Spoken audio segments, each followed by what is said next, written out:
When you stop reacting to someone who has grown comfortable with your emotional availability, you begin to shift the entire dynamic of the relationship. Silence is not just the absence of words. It is the presence of control. It is the reclaiming of power that was once scattered in every explanation, every repeated conversation, every plea to be understood. Emotional energy is a currency, and for too long you've been spending it on a person who hasn't truly valued what you were offering. But silence interrupts the pattern. It creates a space that cannot be filled with manipulation or charm. It leaves room for reflection. Not for you, but for him. He was used to your replies. He was used to your energy always being there, your availability on demand. He built an unconscious expectation that you would always respond, always explain, always justify.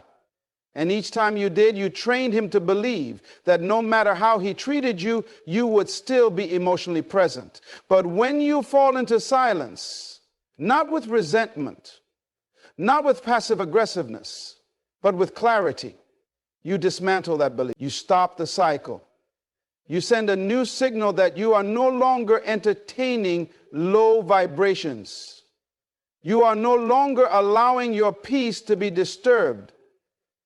That shift sends a wave that is far more powerful than a paragraph or a confrontation. This silence is not a game. It's a discipline. It takes strength to not respond when your emotions are screaming for release. It takes maturity to know that not every provocation deserves a reply. Silence becomes your strategy for growth. You begin to hear your own thoughts again. You create the mental space to rebuild the boundaries that were once blurred by emotional chaos. You start to feel your power return. Not in loud declarations, but in the calm knowing that you are not controlled by someone else's inconsistency. People often mistake silence for weakness, but only those who are uncomfortable with self-control fear it. When you master the art of withdrawing, you begin to see who was really connected to your soul and who was just enjoying your reactions. You start to see who was feeding off your emotional instability and who genuinely valued your presence. It reveals intentions. It exposes the weight of your energy. You begin to understand that your presence was not ordinary, it was powerful. And now that it's absent, it becomes the loudest presence in the room. Emotionally, this silence will test you. There will be moments when you want to reach out, not because you miss him, but because your mind is addicted to the chaos of engagement. You may confuse your silence with loneliness, but what you're really experiencing is detox.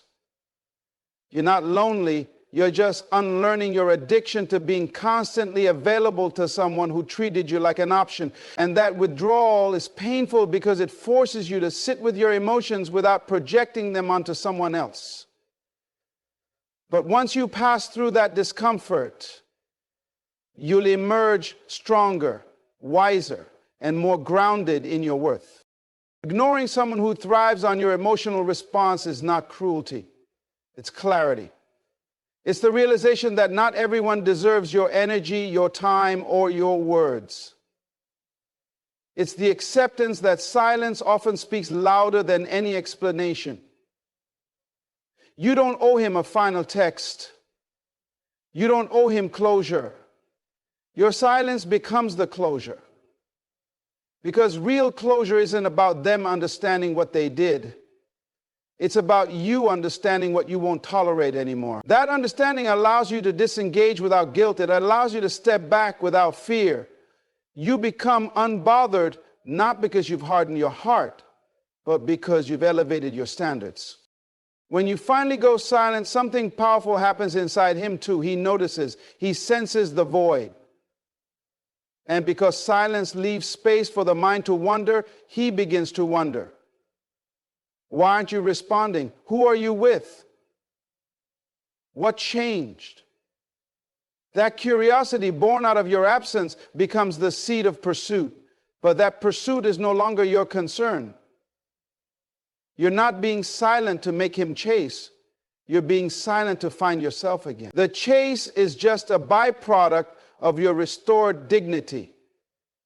It's the consequence of him realizing too late what your energy truly meant. Ignoring someone the right way is not about playing games. It's about protecting your peace.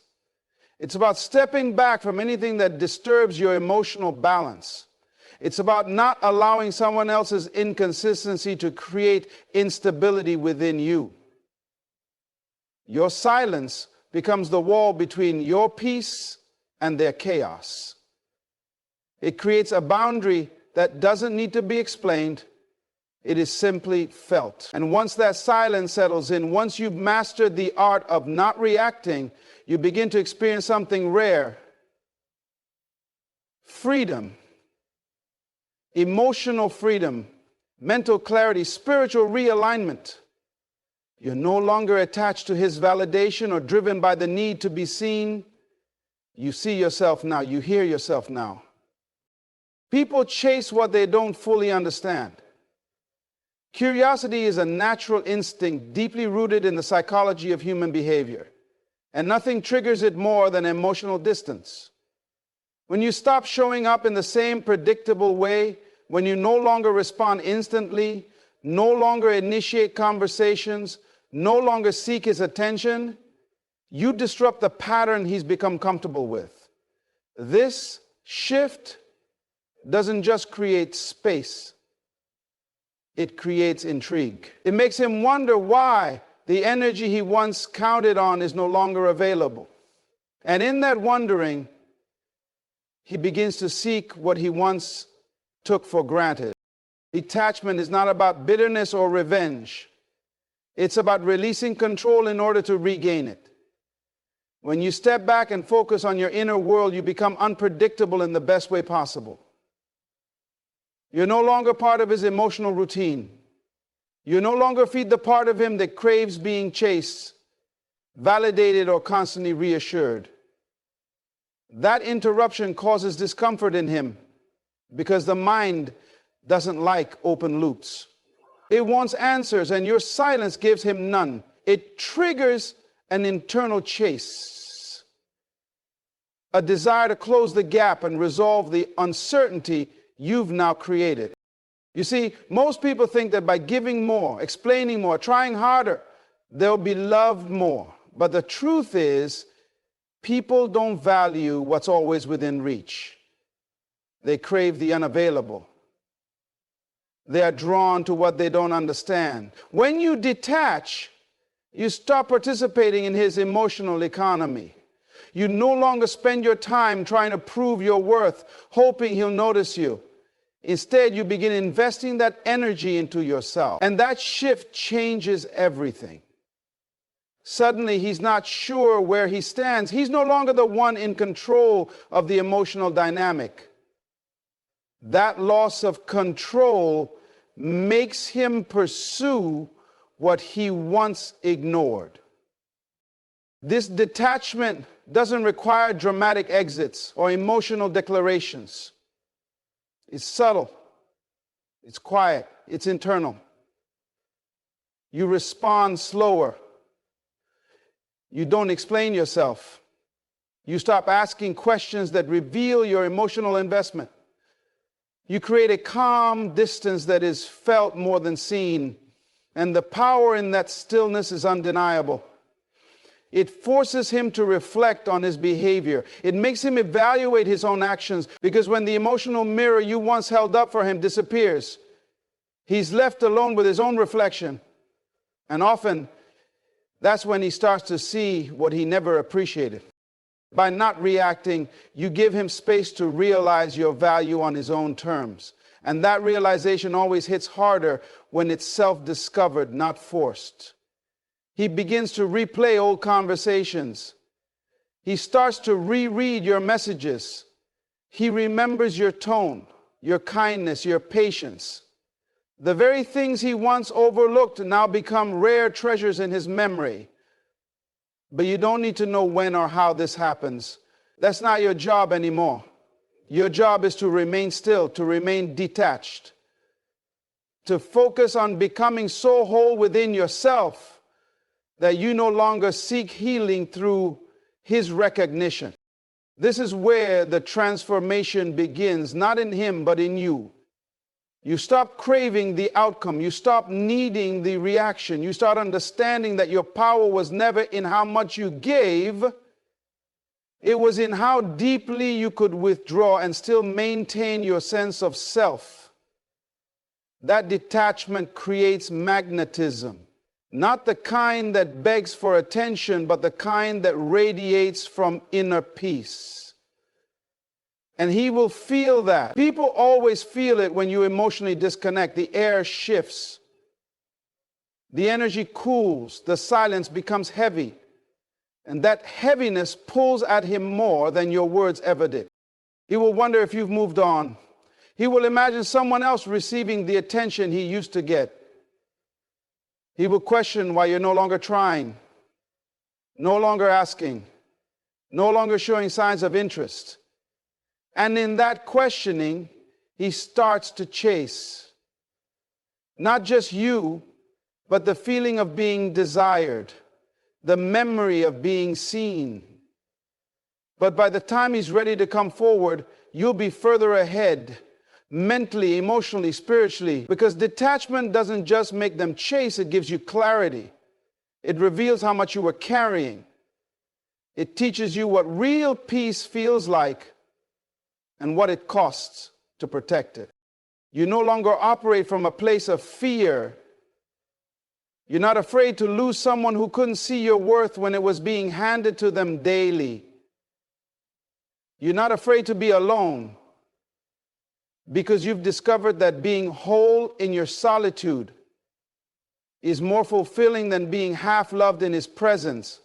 And that inner knowing, that quiet, unshakable confidence becomes the very thing that draws him back in. He chases not because you manipulated him, but because you elevated yourself beyond the version of you that once tolerated less. Detachment, when done right, becomes your greatest form of emotional intelligence. It teaches you to stay grounded, centered, and unbothered in the face of inconsistency. It gives you space to breathe again, to hear your own voice, to rediscover the parts of you that were lost in the noise of needing his attention. And in that rediscovery, you stop reaching for validation outside yourself. You become self-contained, self-sufficient, and unshakably calm. That's the energy that confuses them, haunts them, and eventually draws them in. Because true detachment isn't about making them chase. It's about making yourself free. Ignoring someone the right way isn't about punishing them. It's about choosing your peace over the need to be heard by someone who isn't listening. When you step into that level of clarity, it no longer comes from a place of emotional hurt or spite. It comes from maturity, from understanding your emotional capacity, and from realizing that silence often speaks in ways words never can. There's a misconception that ignoring someone is childish or rude, but in reality, when it's rooted in healing, it's one of the most powerful decisions you can make. It means you're no longer playing tug-of-war with someone who's only showing up when it benefits them. You're no longer explaining your worth to someone who should have seen it from the beginning. In the past, you might have believed that expressing yourself repeatedly would change how he saw you or treated you. You believed that if you communicated more clearly, loved harder, tried longer, he would meet you halfway. But it only left you more drained, more confused, more disconnected from yourself. That version of you, the one who thought love was proven through endurance, is no longer leading the way. Now the quiet within you is taking over. It doesn't scream. It doesn't demand. It simply withdraws and lets the absence speak. When you ignore him from a place of clarity, it's not to hurt him. is to protect your spirit from the damage of staying emotionally involved with someone who couldn't value your presence. You don't need to block him. You don't need to post cryptic quotes. You don't even need to explain your silence. You're not being mean, you're being intentional. You're creating space not to get a reaction, but to breathe again, to think clearly, to feel the difference between chaos and calm. That's the kind of ignoring that heals you.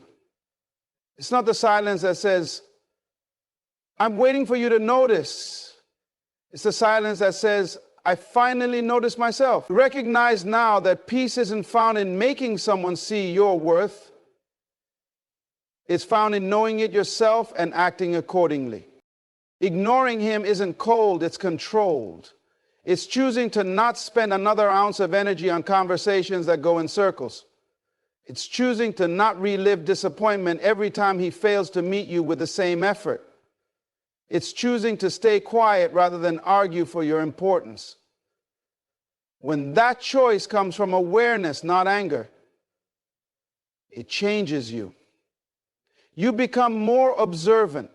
You begin to feel your own emotions with clarity instead of masking them with his behavior. And through that clarity, you heal, not just from him, but from the version of you that thought emotional connection meant constant access. You realize that people aren't confused. They know exactly what they're doing. They just don't expect consequences. But silence is a consequence. Disconnection is a boundary. When you stop feeding someone access to your emotional landscape, they feel the loss, whether they admit it or not. Your energy leaves an imprint. Your presence carried weight. When you remove it, the atmosphere changes. And if he ever valued any part of what you gave, the silence becomes haunting. But your focus is no longer on his reaction, it's on your restoration. There's a difference between ignoring to control and ignoring to heal. One comes from manipulation, the other from strength. You're not silent to lure him back. You're silent because you've already given enough. You're silent because there's nothing left to prove. And when you live in that kind of stillness, it becomes impossible for someone to disturb your center unless you allow it. You're no longer reacting out of emotional wounds. You're responding or choosing not to from emotional wisdom. It's easy to scream your pain. It's easy to demand closure, clarity, validation. What's hard is choosing quiet over chaos. What's powerful is walking away without a final word. What's mature is allowing yourself to outgrow the need to be heard by someone who refuses to listen. That's when ignoring becomes clarity. It's no longer about him. It's about you reclaiming your emotional space.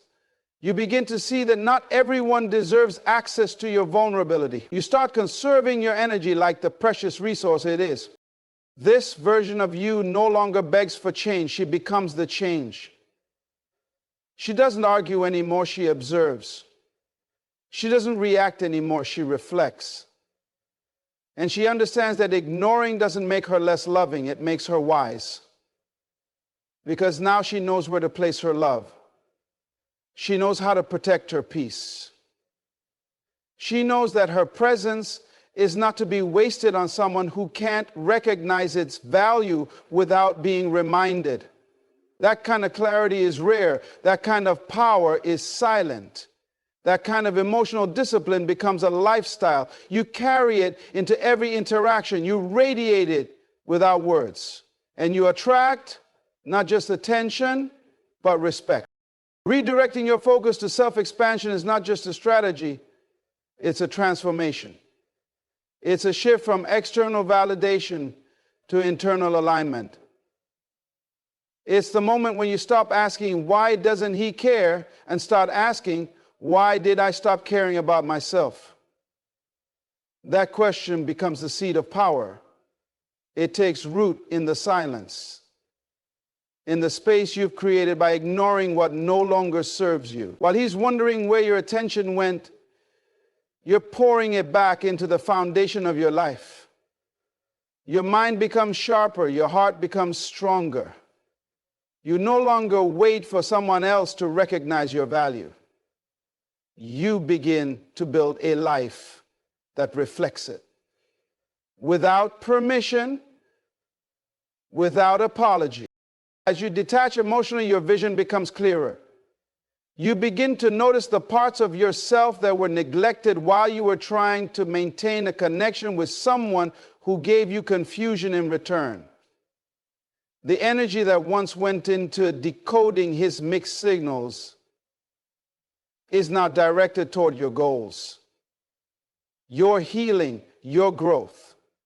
You start working out, not to impress, but to express strength. You start reading, learning, meditating, not to distract yourself from him, but to reconnect with the version of you that once thrived before he came into the picture.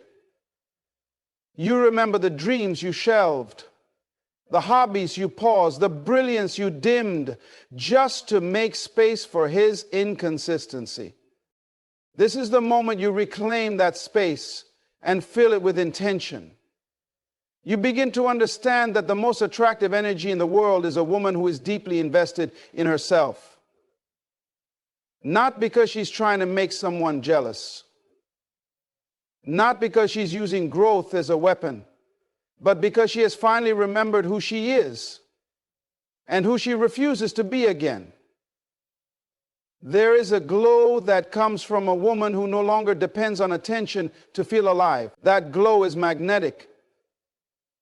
It draws curiosity, it evokes admiration, and it commands a level of respect that can't be faked.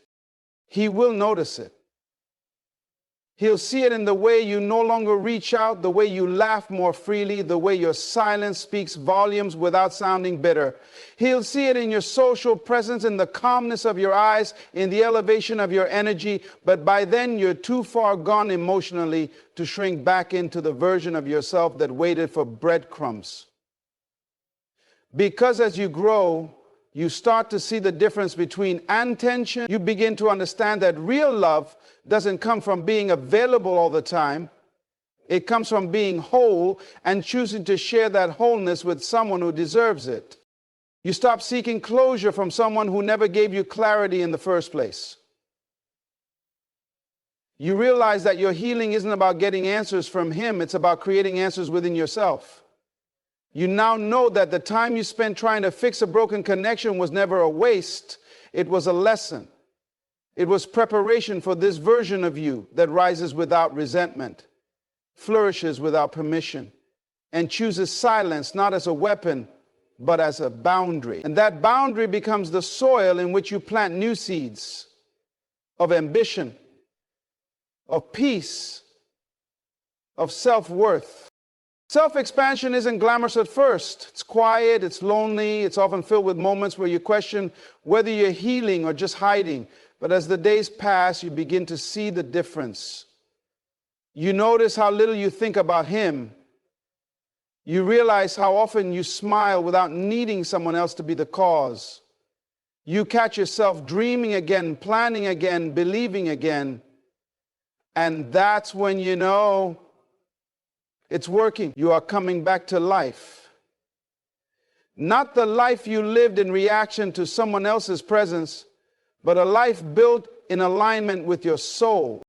You start investing in your appearance not to be noticed, but because you feel worthy of looking and feeling your best. You surround yourself with people who speak light, who pour into you, who remind you that you were never too much. You were just offering it to the wrong person. You create routines that protect your peace. You wake up with purpose, no longer checking your phone for his name. You fall asleep with calm, no longer replaying what you could have said or done differently, because now you know it was never about being better for him. It was always about being better for you. The more you grow, the more distant he becomes, not just physically, but energetically. What once felt magnetic now feels misaligned. You don't even want him to chase anymore. You want peace, alignment, reciprocity. And that is what true growth creates. A version of you that no longer bends to be chosen, but stands tall to be matched. A woman who expands from within becomes unstoppable. Her energy is undeniable. She becomes her own validation, her own healing, her own pursuit. And once you taste that kind of freedom, you never settle for anything less. You walk differently, you speak with conviction, you carry yourself with quiet confidence. Because now the focus isn't on who left, it's on who you've become in their absence. You don't need to announce your silence. You don't need to warn anyone that you're about to walk away. The most powerful move is the one made quietly. Disappearing gracefully doesn't mean disappearing in bitterness. It means leaving without noise, without drama, without needing to prove a point. The most profound shifts often come wrapped in stillness. When you stop responding, when you no longer explain, when you no longer chase or confront, you're not giving up, you're rising above. You're choosing dignity over desperation.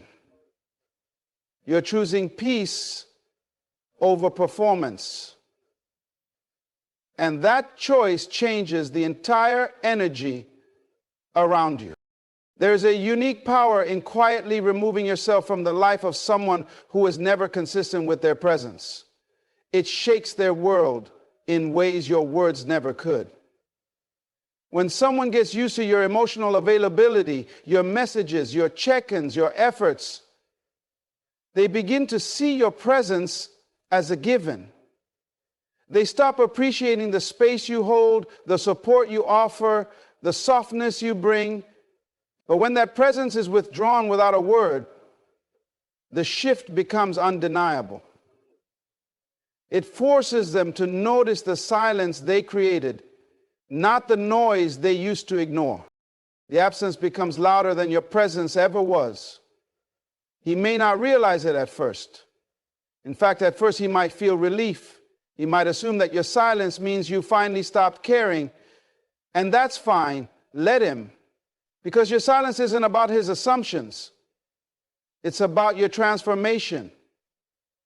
You're not disappearing to provoke a reaction. You're disappearing to return to yourself, to restore what was lost while trying to hold on to someone who didn't hold you in return. You're letting go of the version of yourself that begged to be seen, that needed to be chosen.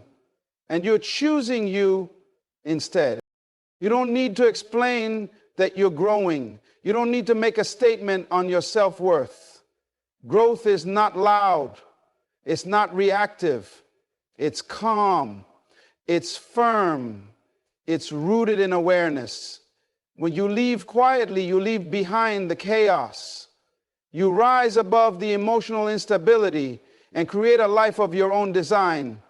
You walk away with your head high, with your peace intact, with your soul still soft. And that softness is your strength, not because it bends, but because it no longer breaks in the presence of someone who can't meet you with the same emotional maturity.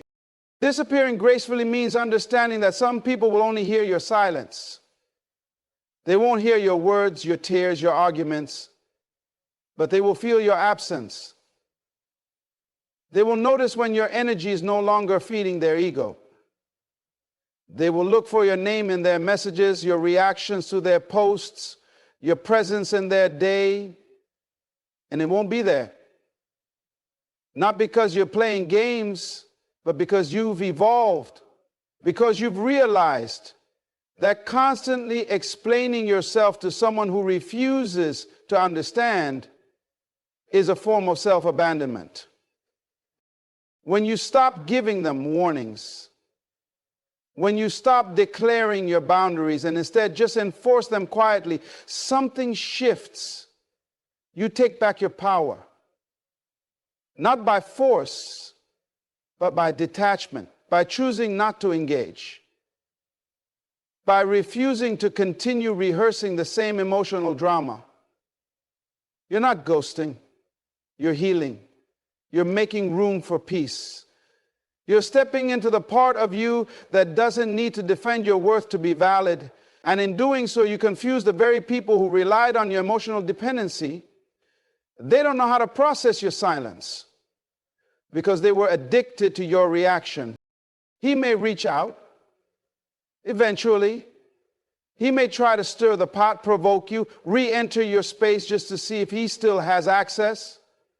But you won't respond the same way because you're not the same.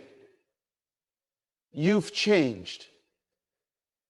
Your silence taught you things your conversations never could.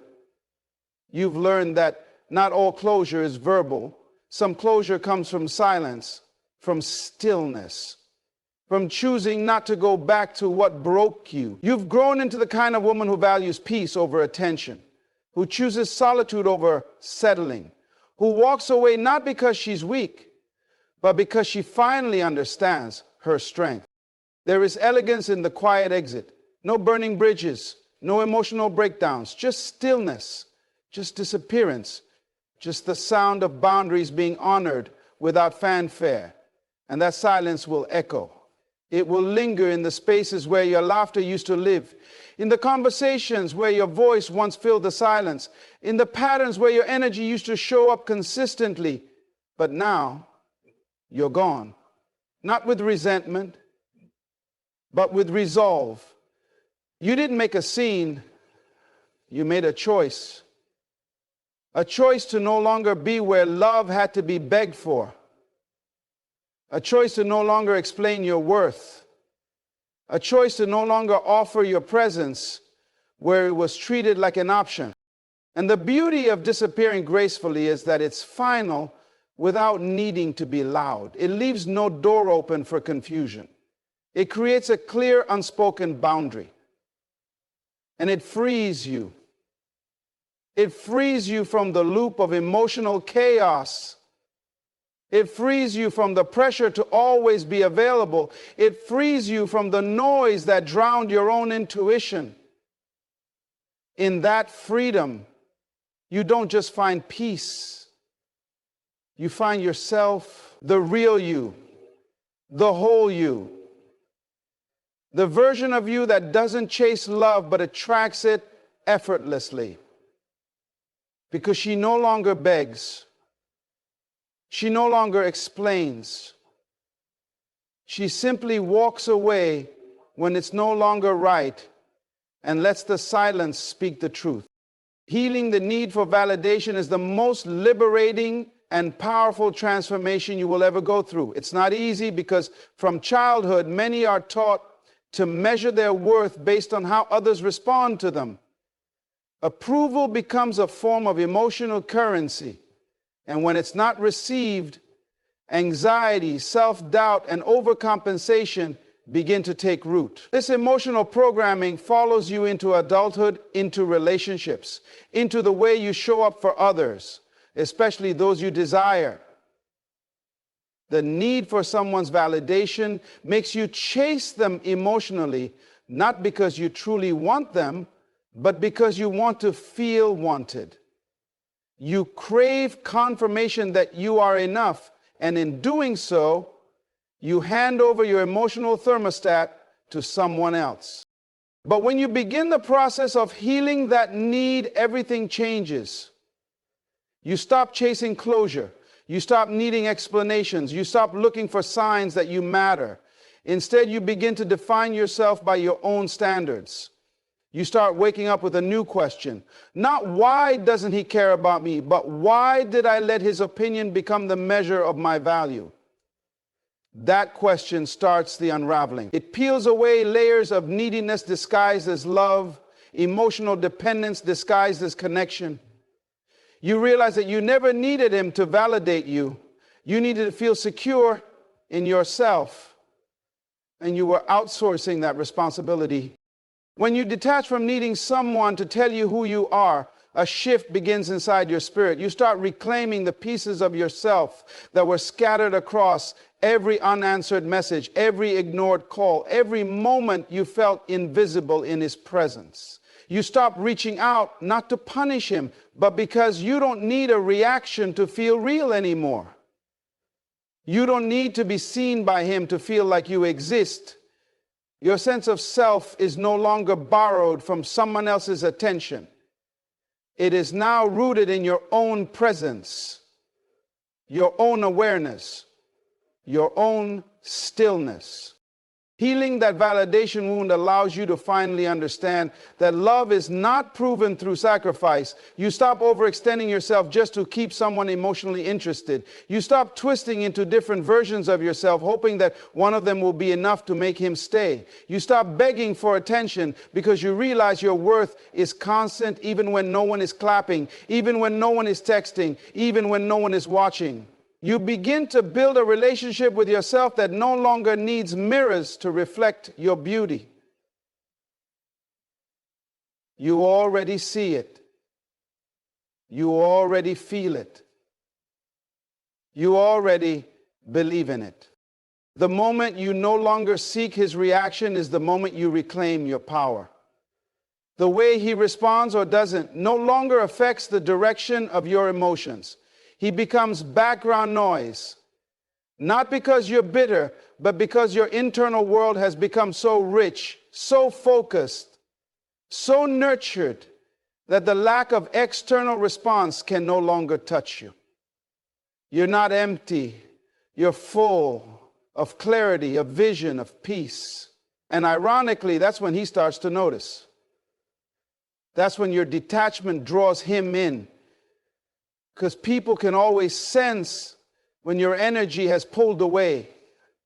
When the emotional thread is no longer tied to their fingers, they begin to feel a strange silence where your attention used to be. But you're not detaching so he can chase you. You're detaching because the chase itself no longer holds value to you. The game is over. The cycle is broken. You're not interested in temporary attention. You want lasting connection. You're not seduced by apologies or breadcrumbs. You've tasted what self-acceptance feels like. And once you've truly accepted yourself, once you've truly validated your own worth, anything less becomes repelling. Your soul rejects it. Your spirit guards itself from it. You no longer allow access to your heart by those who only come to borrow your light. Healing the need for validation teaches you to stop performing. You begin living. You begin walking into rooms with a presence that doesn't need to be the loudest, but still gets noticed. You're not seeking admiration, but you radiate self-respect. People can't figure it out. They wonder what changed, why you no longer change, no longer proving, no longer explaining. And the truth is, you've come home to yourself. That home is peaceful. It doesn't need visitors to be real. It stands solid, warm, whole, whether someone walks through the door or not. You realize that the person who once had the power to ruin your day with a single moment of silence no longer holds that ability. Your mood doesn't rise and fall with their attention. Your confidence doesn't disappear when they disappear. You are stable within. You fill the emotional gaps with truth, not hope, with love, not longing, with awareness, not fantasy. You've stopped making excuses for his inconsistency because you've stopped believing that inconsistency is a form of love. You no longer confuse attention with affection. You understand the difference. And you stop accepting one in the absence of the other. You stop asking, what's wrong with me? And start saying, what part of me believed that this was all I deserved? That question cracks something open. And through that crack, light pours in. Healing the need for validation is not about becoming indifferent. It's about becoming deeply connected to the only approval that truly matters, your own. It's about standing in front of a mirror, looking into your own eyes, and finally saying, you're enough. Even if no one says it. Even if he never returns, even if no one claps, you're still enough. And once that truth is deeply rooted, it grows, it flourishes, it becomes your foundation, and no one, not even the one you once craved the most, can take that away from you.